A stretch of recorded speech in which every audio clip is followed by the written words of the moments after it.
Bumbling toward the future, it's NES Works Gaiden, episode 44.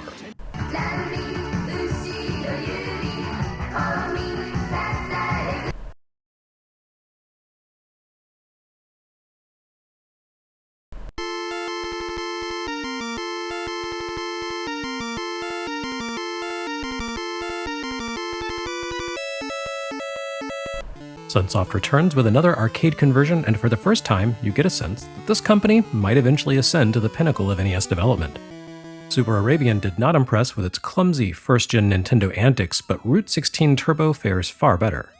One of the more interesting racers of this period on any console, Route 16 Turbo once again brings an arcade game to Famicom. As it happens, the original Route 16 hails from dated enough hardware that the Famicom conversion unquestionably represents a visible improvement over the source material, hence the Turbo in the name. Fundamentally, both versions play almost identically. The Turbo comes into play with the Famicom version's new features, which include refined visuals, an impressive scaling effect during scene transitions, and multiple difficulty selections, each with its own unique background music. Otherwise, though, you do the same thing every time you play, namely, drive around a complex maze of rooms, evading other cars while collecting treasures. Route 16 might be one of the least imaginative games of this era, lifting every single one of its concepts and mechanics directly from several more prominent arcade hits, but somehow that doesn't reflect poorly on Sunsoft here. Despite its deeply derivative nature, Route 16 pulls everyone else's ideas into something that stands on its own as a thoroughly enjoyable take on the driving genre. Fundamentally, it owes a whole lot to Namco's Rally X. You control a small car in an open sandbox space, moving freely in all cardinal directions, and you even have the capability of doubling back over your path on a moment's notice. I've never really touched on Rally X in NES Works because its sibling release Pac-Man overshadowed it by doing the same thing better and preventing it from seeing many contemporary home ports. But it's highly relevant here. With Rally X, Namco took a long, hard look at Sega's Head-On and said, we can do that better.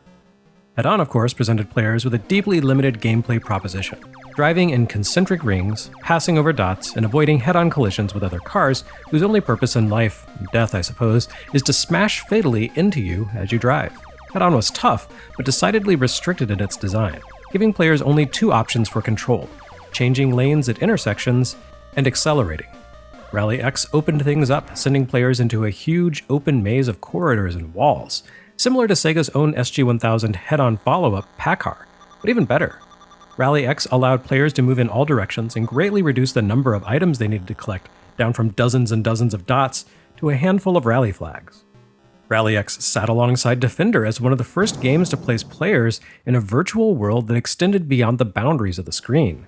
Each maze scrolled freely in multiple directions as players made their way around, and the hostile racers continued to drive around and maneuver into position even after they had scrolled out of view. In order to give players a sense of the larger play space available beyond the screen, Rally X incorporated a dynamic map into its score sidebar. Again, taking a page from Defender's map, the racing map displayed the screen frame, the location of all cars as single-pixel dots, and the randomized location of rally flags. Route 16 lifted this concept wholesale, giving players a massive labyrinth of corridors to navigate while attempting to locate multiple pickup items. But Sunsoft didn't simply create a Rally X clone here, they instead played mad scientist and created a genetic chimera by incorporating DNA from a completely different game altogether. Exidy's Venture, a game in which players cruised a zoomed-out dungeon and hunted for treasure by entering rooms that played out in a more close-up perspective. Or maybe not. Both Venture and Route 16 debuted in 1981, so perhaps this is one of those strange cases of two completely different developers on opposite sides of the world coming up with concepts simultaneously. Or maybe it's a case of one of them seeing a neat, not yet released idea at an AMOA show and totally swiping it. Whatever the case, Route 16 works a lot like Venture, or maybe vice versa. Unlike Rally X's single-scrolling sprawl of a maze, Route 16's takes place on a single screen. The single screen works like Venture's Overworld, in that it allows you to navigate between rooms of the dungeon. In this case, the dungeon consists of a 4x4 grid of routes, maze rooms drawn from a pool of nearly 100 selections and seemingly dropped into place at random. While moving between routes, you see all vehicles as tiny dots on the grid, and when you enter a route, the screen zooms in with an impressive for Famicom 1985 scaling effect to narrow in your view to the current maze. You can't see the layouts of each individual route from the overview screen, so entering a route introduces a few potential challenges. First, Many routes contain dead ends or dividers that prevent you from moving freely through them, so you run the risk of pinning yourself in against a pursuer if you're not careful, at least until you've obsessively played the game so many times you know each route's layout by heart. Secondly, you can no longer see the whereabouts of other cars when in routes, aside from those in or immediately adjacent to that route. The longer you spend inside a route, the more enemy cars can move around and hem you in, sight unseen, and the more likely you are to smash into a rival the instant you exit into the overview screen. You don't need to enter every single route, at least not in the early stages. Only a handful contain the collectibles you need to acquire in order to advance to the next level, which means you don't need to bother with the rest. That said, sometimes routes offer handy shortcuts to bypass enemy cars prowling the nearby corridors, and you can freely duck into any route anytime you like. The game gives you a lot of flexibility, and for an arcade-style game you have a remarkable amount of freedom to navigate what amounts to a sizable volume of virtual real estate. The placement of both routes and collectibles appears to be randomized in each playthrough of the game, which makes for a fresh experience each time. All told, this is one of the Famicom's stronger arcade releases to this point, so I'm a little surprised that it seems to be almost completely unknown in the West. I've come to consider this the true origin of Sunsoft, not only because they handed off development duties on Super Arabian and Iki to Tose while handling this one internally. Rather, this is the kind of game we would come to expect from Sunsoft. One whose designers looked at interesting works by other studios and asked how they could expand or improve on them. Sunsoft wouldn't always succeed in those efforts, but by and large throughout the 8-bit generation, you usually came away with a sense that they'd given it their best. Yeah, even with Atlantis no Naso.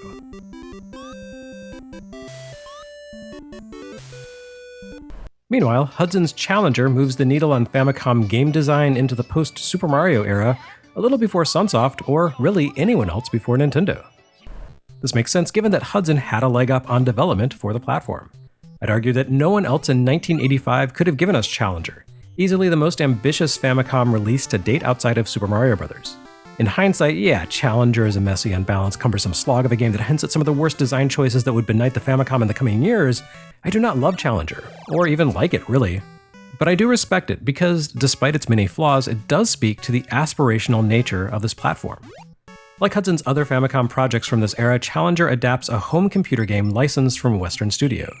For once, Broderbund doesn't factor in here. Instead, we look across the Atlantic to the UK, where the ZX Spectrum played host to a simple action game called Stop the Express. Vaguely reminiscent of Taito's elevator action skewed to a horizontal rather than vertical axis, Stop the Express consisted of a fairly straightforward gameplay loop in which a secret agent-looking guy had to scurry across the top of a speeding train, duck inside the car at the tail end, and make his way back to the engine car in order to fulfill the game's eponymous mandate, all while evading enemy agents and birds, that most harrowing of 8-bit foes. Hudson adapts this concept in a fairly straightforward fashion to Famicom, with the biggest difference coming in the fact that the viewpoint doesn't change to an interior perspective once you enter the train. Instead, you need to navigate the train interior viewed from outside, meaning that the panels between windows obscure your view of the action and force you to evade hazards based on memory and pattern recognition. Challenger also makes some changes to the main character. Rather than controlling a blonde, coiffed fellow, you now play as a guy named Challenger who looks a whole lot like Indiana Jones. The copyright infringement doesn't stop there, though, since you need to stop the Express in order to save a princess who looks an awful lot like Princess Leia from a guy who appears to be a cross between Darth Vader and Gundam's Char Aznavour. It's another fun example of bubble-era Japanese media not giving a damn about international copyright laws, mashing up their favorite popular foreign imports into something that would land people in jail in the present day. Anyway, so far so good. You can definitely recognize this as a new version of a different game. But then you reach the front of the train and stop the Express, only for Char Vader to abscond with the princess. Here's where Challenger gets interesting, albeit frustrating. The Express scene was simply a prologue to the real adventure, which seems to draw from the experience Hudson acquired from porting Raid-on Bungling Bay to Famicom and presages The Legend of Zelda. Mr. Challenger needs to pursue Darth Aznavour across a vast overworld of wilderness, towns, and industrial complexes, evading and attacking enemies while ducking into doors in order to acquire key items that will allow him to enter the lair of the Purple and Red Comet and save the princess. This phase of Challenger comprises the bulk of the adventure. The overworld is surprisingly large, and it takes a while to fight through the whole thing and reach the final lair. The enemies you dealt with on the Express, mainly birds but also fireballs, reappear here with many other monsters that wander around and try to smash into Challenger. Although you have a health bar, the game takes a very stern approach to dispensing iframes, so you can easily find yourself wiped out as you attempt to make your way past aggressive, invincible fireballs that appear to have wandered in here from Donkey Kong. Challenger himself does wield an infinite supply of throwing knives, which you can toss at enemies in both viewpoints. These will take out simple enemies, though certain monsters, the aforementioned fireballs, and a boss-tier skeleton that guards the entrances to many building and cave interiors will simply shrug off your projectiles. Happily, defeated enemies will occasionally drop power-ups in the form of jewels and swords, which you can collect to clear the screen of all enemies or fire rapid high-powered blades, respectively. Now when I say collect, I don't mean simply pick up.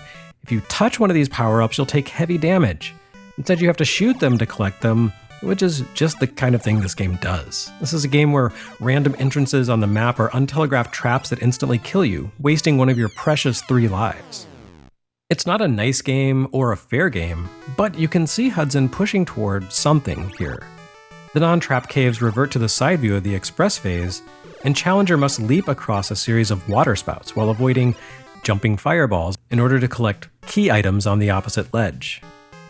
With Challenger, we have definitively entered the experimental phase of the Famicom's life.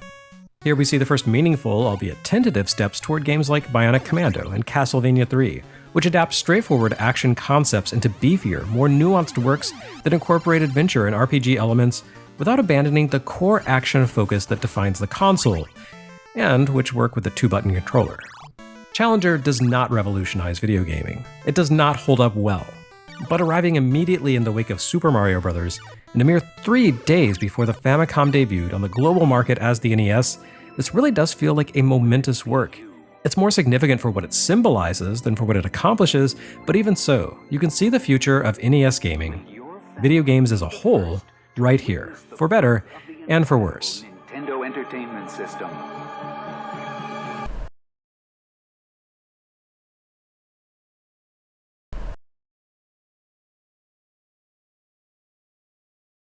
And next time on NES Works Gaiden, it's definitely going to get worse before it gets better.